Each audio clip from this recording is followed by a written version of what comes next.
Nora joango zara oporretan?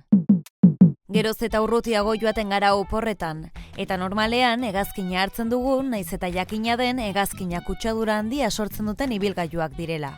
Baina bidaiatzeari utziko ez diogunez, eta Taylor Swiftek bere jet pribatua mundutik mugitzen jarraituko duenez, zergatik ez aldatu hegazkinaren funtzionamendua. Kaliforniako Unibertsitateko ikerlariek hegazkinek sortzen duten eragin klimatiko osoa neurtzen duen tresna bat sortu dute.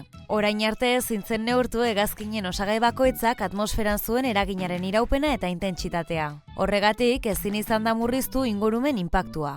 Jardueraren araberako beroketa globala deitzen zaio metrika horri, eta osagai bakoitzak atmosferan duen eraginaren iraupena eta intentsitatea neurtzen ditu, dela orduetan, dela mende batean. Elementu horien guztien ziurgabetasuna kuantifikatzean datzagakoa.